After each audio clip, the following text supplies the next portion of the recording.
बदरीपुर गांव में रमेश नाम का एक गरीब किसान अपनी पत्नी गीता और 2 बच्चों के साथ रहता था। मेहनत से दिन रात खेत में पसीना बहाने के बाद भी 2 वक्त की रोटी के लाले पड़ जाते थे। साहूकार का कर्ज बढ़ता जा रहा था और गरीबी का अंधेरा उनके घर को घेर चुका था।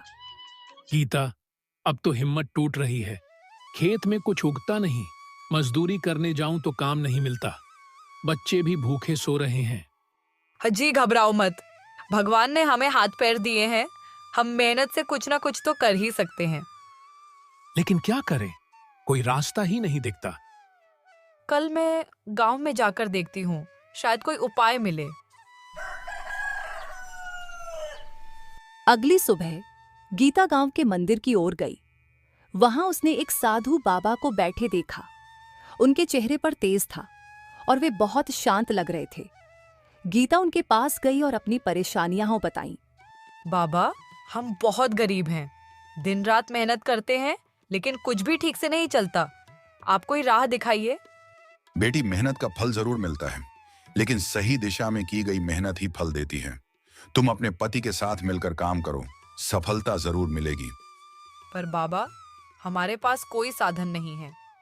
साधु बाबा ने अपनी झोली में से एक रस्सी निकाली और पास बंधे एक गधे की ओर इशारा करते हुए बोले, यह गधा अब से तुम्हारा हुआ, इसका अच्छा इस्तेमाल करना, यह तुम्हारी तकदीर बदल सकता है।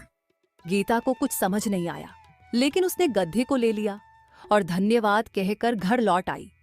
ये गधा कहाँ से लाई हो गीता? साधु बाबा ने दिया है, कहा है कि यह हमारी तकदीर बदल सकता है। पर गधा लेकर हम क्या करेंगे? अज्जी, हम इसे इस्तेमाल करके लकड़ी बेचने का काम कर सकते हैं। जंगल से सूखी लकड़ियां इकट्ठी करेंगे और बाजार में बेचेंगे। रमेश को यह विचार अच्छा लगा। अगले ही दिन वे जंगल गए, सूखी लकड़ियां इकट्ठी की और गधे पर लाद कर बाजार पहुंचे। लकड़ियां अच्छे दामों में बिक गईं। गीता और रमेश की मेहनत रंग लाने लगी थी। गधे की मदद से उनका लकड़ी बेचने का कारोबार अच्छा चलने लगा था। अब उनके घर में रोज चूल्हा जलने लगा था, बच्चों के पेट भरने लगे थे और धीरे धीरे वे कर्ज भी चुकाने की स्थिति में आ रहे थे। लेकिन गांव का लालची साहूकार हरिराम यह सब देखकर जल भुन गया। वह सोच रहा था कि अगर रमेश जल्दी कर्ज चुका देगा तो ब्याज से मिलने वाला उसका फायदा खत्म हो जाएगा। वह नहीं चाहता था कि कोई गरीब इस तरह उसकी पकड़ से बाहर निकले। यह रमेश दिन पर दिन अमीर होता जा रहा है। अगर ऐसे ही चलता रहा तो जल्द ही पूरा कर्ज चुका देगा। यह हमारे धंधे के लिए अच्छा नहीं है। मालिक, हम क्या करें? हमें कुछ ऐसा करना होगा जिससे इसकी कमाई बंद हो जाए और यह फिर से मेरे कर्ज में फंस जाए। मालिक, पर हम कर क्या सकते हैं? वह तो रोज जंगल से लकड़ी लाकर बेचता है। उसकी कमाई का सबसे बड़ा सहारा क्या है? वो उसका गधा। बिल्कुल, अगर उसका गधा ही ना रहे तो वह लकड़ी ढो ही नहीं पाएगा और उसका काम ठप हो जाएगा। तो क्या आप कह रहे हैं कि हमें उसका गधा चुराना होगा? बिल्कुल, और यह काम रात के अंधेरे में होगा, जब रमेश और गीता गहरी नींद में होंगे। दोनों नौकरों ने सहमति में सिर हिला दिया। साहूकार ने उन्हें गधे को चुराने का सही समय और तरीका समझाया और उन्हें अपना काम पूरा करने के लिए भेज दिया। रात के समय में दोनों नौकर धीरे धीरे रमेश के आंगन में घुसे। गधा पास के एक पेड़ से बंधा हुआ था और शांत खड़ा था। सुन, गधे को चुपचाप खोलना, कहीं यह आवाज करके रमेश और उसकी पत्नी को जगा न दे। हाँ हाँ, लेकिन अगर गधा हिलने डुलने लगा तो? चुपचाप कर, मैं इसके मुंह पर कपड़ा बांध देता हूं ताकि यह कोई आवाज न करे। दूसरे नौकर ने हिम्मत करके रस्सी खोली और पहले नौकर ने गधे के मुंह पर कपड़ा बांध दिया। अब वे धीरे धीरे गधे को लेकर बाहर निकलने लगे, लेकिन गीता नींद में भी सतर्क थी। उसे कुछ आहट सुनाई दी और उसकी नींद टूट गई। रमेश, उठो, मुझे कुछ अजीब आवाज आ रही है। क्या हुआ गीता? इतनी रात को कौन आएगा? गीता ने जल्दी से खिड़की के बाहर झांका। उसने देखा कि 2 लोग उनके आंगन में हैं और गधे को ले जा रहे हैं। वह दोनों नौकर को गीता की जागने की आहट पता चल गई। फिर वे लोग गधे को छोड़कर दौड़कर भाग जाते हैं। वे दोनों चोरों की शिकायत मुझे मुखिया जी से करनी चाहिए। हाँ, तुम ठीक कहती हो गीता, मगर तुम्हें क्या लगता है वे दोनों चोर कौन हो सकते हैं? मुझे तो लगता है वह साहूकार के नौकर थे, पर मैं अच्छे से चेहरा देख नहीं पाई। फिर दोनों पति पत्नी मुखिया के पास जाते हैं और दोनों चोर के बारे में बताते हैं। मुखिया साहूकार का अच्छा दोस्त होता है, इसलिए वह साहूकार के प्रति कोई एक्शन नहीं लेता और गीता से कहता है, गीता, जब तक तुम्हारे पास कोई ठोस सबूत ना हो तब तक मैं साहूकार को कुछ नहीं कह सकता। साहूकार की नौकरों के प्रति कोई सबूत न होने के कारण मुखिया कुछ नहीं करता और गीता रमेश दोनों घर आ जाते हैं। वे लोग अपने गधे का ध्यान अच्छे से रखने लगते हैं। अब वह लोग रात में अपने आंगन में चारपाई लगाकर गधा के पास ही सोते। इधर साहूकार के नौकर साहूकार को सारी बात बता देते हैं, पर साहूकार हार मानने वाला नहीं था। वह कोई दूसरी चाल चलने की सोचता है। गीता, मैं बाजार जा रहा हूँ, शाम तक लौट कर आऊंगा। यदि मेरी सारी लकड़ियां बिक गईं तो आज ही साहूकार के पैसे चुका दूंगा। भगवान आपकी इच्छा को पूरी करे, पर जरा सावधान रहना, क्योंकि हमारे गधा के ऊपर किसी की बुरी नजर है। लकड़ियां बेचकर घर जल्दी आना, मैं खाना बनाकर आपका इंतजार करूंगी। ठीक है गीता, मैं तुम्हारे बात का ध्यान रखूंगा। रमेश ने गधा के ऊपर लकड़ी रखकर बाजार की ओर रवाना हो गया।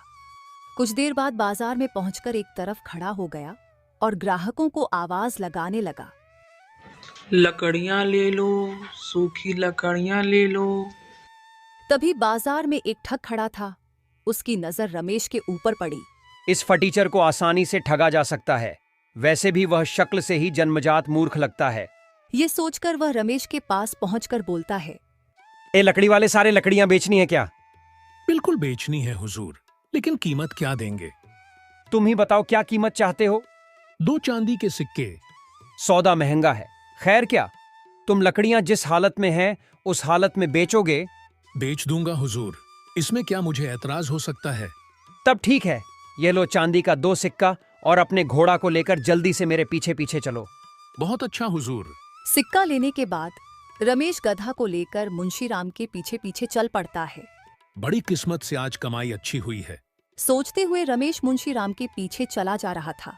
कुछ देर बाद मुंशीराम रमेश और गधा को लेकर अपने घर पहुंचा। लकड़ियां तुम यहीं छोड़ दो और तुम जाओ।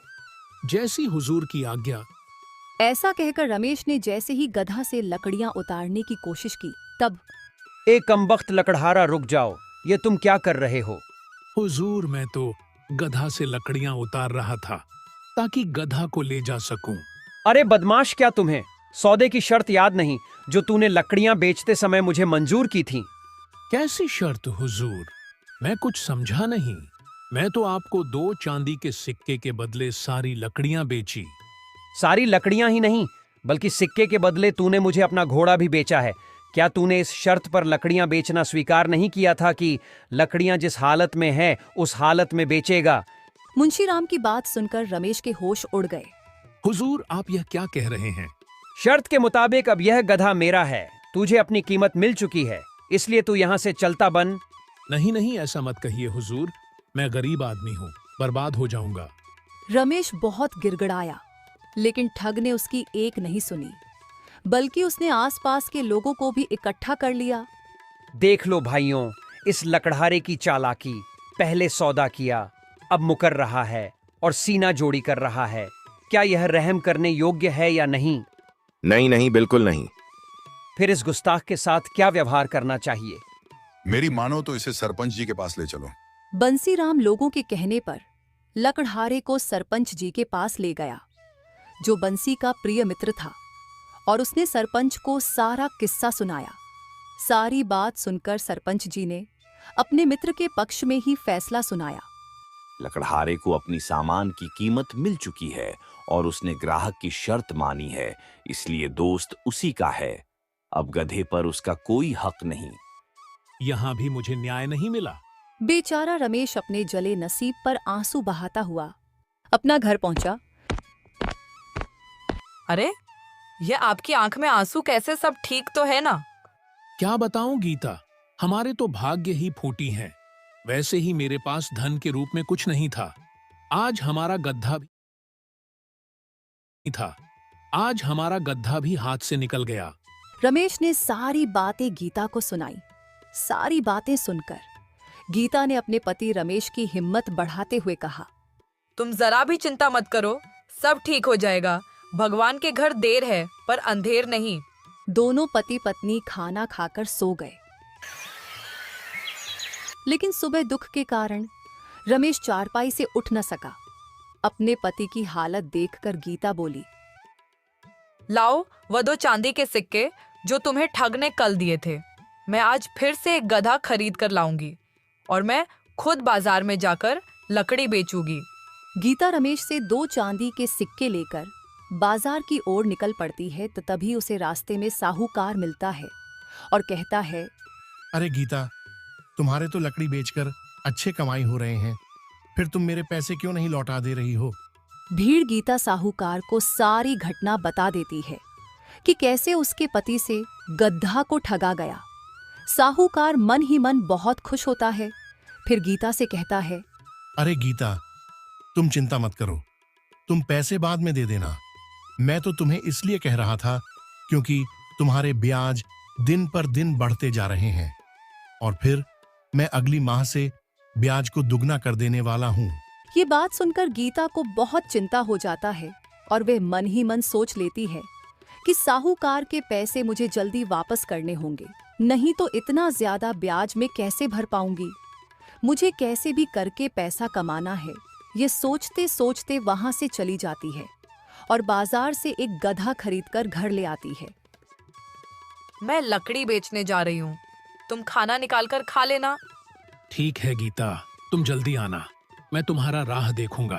गीता ने गधा के ऊपर लकड़ी का गट्ठर बांधा और बाजार की ओर रवाना हो गई।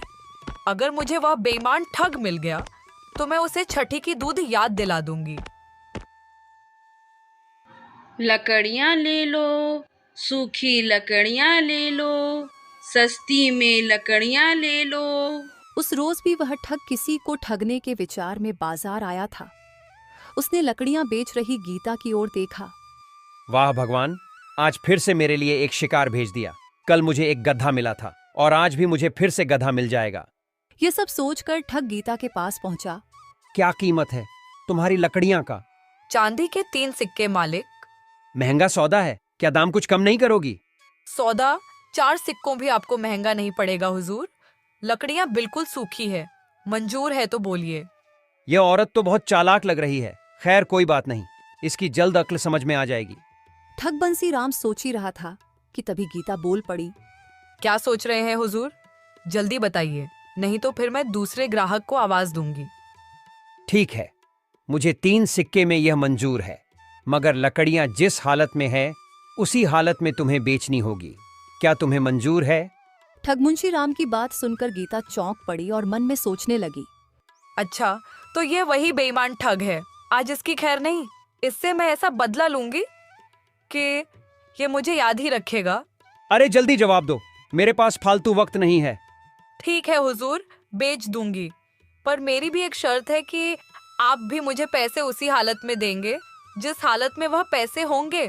गीता की बात सुनकर बंसीराम चौंक उठा, फिर मन ही मन मुस्कुराते हुए बोला, ठीक है, मुझे ये शर्त मंजूर है। अब देर ना कर, अपने घोड़े के साथ पीछे पीछे मेरे चल। गीता भी अपने गधा को बंसीराम के पीछे पीछे लेकर चलने लगी। बेईमान कहीं का, अपने आप को बड़ा होशियार समझ रहा है। जब बात सामने आएगी तो खून के आंसू रोएगा। ये सब सोचते सोचते गीता बंसीराम के घर पहुंच गई। हुजूर, लकड़ियां कहाँ रखूं? अरे मूर्ख औरत, तुमने क्या सौदा किया था? शर्त याद है या मैं दिलाऊं? कहाँ था? लकड़ियां जिस हालत में हैं उसी हालत में चाहिए, मतलब गधे समेत। मैं लकड़ियां खरीदी थी, इसलिए तुम्हारा गधा भी अब मेरा है। चलो इसको अब खंभे से बांध दो। ओह, यह शर्त तो मैं भूल ही गई थी। माफी चाहती हूँ, अभी गधा बांध देती हूँ। और गीता ने चुपचाप गधे को खंभे से बांध दिया। मैंने आपका हुक्म पूरा कर दिया हुजूर। लाइए, अब मेरी भी कीमत दे दीजिए। जरूर लो, संभालो अपनी सौदे की कीमत। ठहरिए हुजूर, यह आप क्या कर रहे हैं? सौदे के हिसाब से अपने लकड़ियां जिस हालत में थी उस हालत में खरीदी।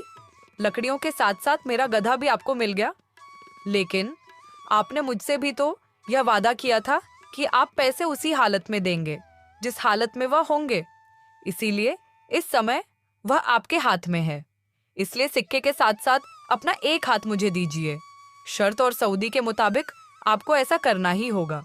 लाइए सिक्कों के साथ अपना एक हाथ भी दीजिए। गीता के बात सुनकर ठग बंसीराम के होश उड़ गए। क्या बक रही है तू? बक नहीं रही मालिक, बल्कि न्याय की बात कर रही हूँ।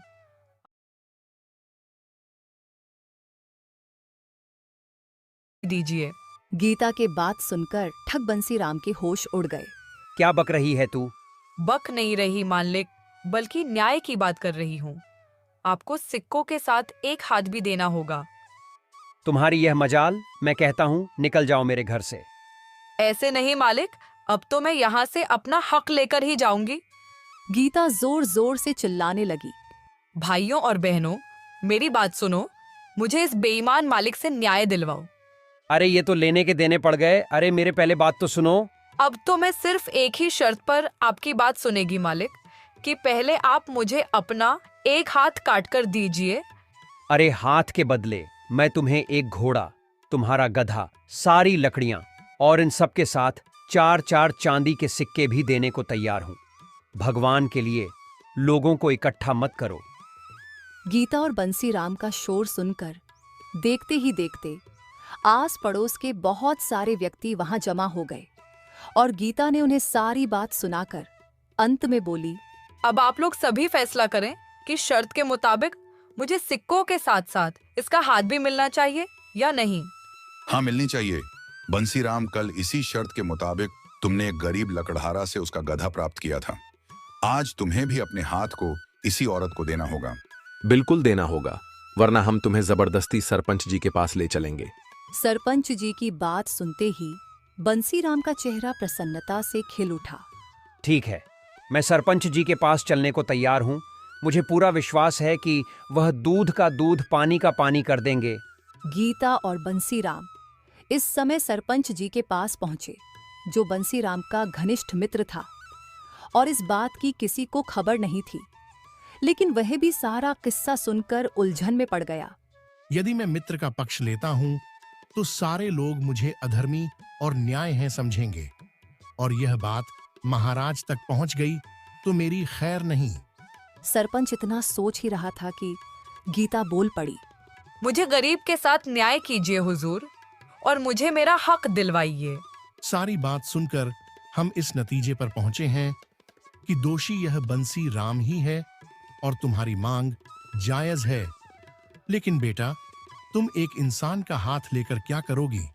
यदि मेरी मानो तो हाथ के बदले जो कुछ भी बंसी राम दे रहा है उसे अतिरिक्त 5 चांदी के सिक्के और ले लो। नहीं अन्नदाता, मुझे तो शर्त के मुताबिक इसका एक हाथ ही चाहिए। सरपंच ने गीता को बहुत समझाया। ठीक है हुजूर, यदि आप कहते हैं तो मैं 50 सोने के सिक्कों के बदले अपना दावा वापस ले सकती हूँ। नहीं, मैं इसकी यह शर्त करने को तैयार नहीं हूं। यह कीमत बहुत ज्यादा है। हुजूर, यदि यह कीमत इसके एक हाथ से ज्यादा है तो मुझे एक हाथ ही स्वीकार है। कृपया आप देर ना करें, इसका एक हाथ काटकर मुझे दिलवाइए। घर में मेरे पति मेरा इंतजार कर रहे होंगे। बेचारा सरपंच जी अपने मित्र के बचाव के लिए कुछ ना कर पाया। वह मौका ही ऐसा था कि उसे मजबूरन बंसीराम से कहना पड़ा, बंसीराम, कसूर तुम्हारा है। शर्त के मुताबिक अपना हाथ काट कर देना या फिर 50 सोने के सिक्के, यह हमारा फैसला है।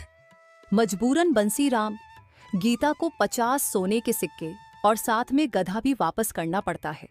खुशी खुशी गीता घर आ जाती है और सारी कहानी अपने पति रमेश को बताती है।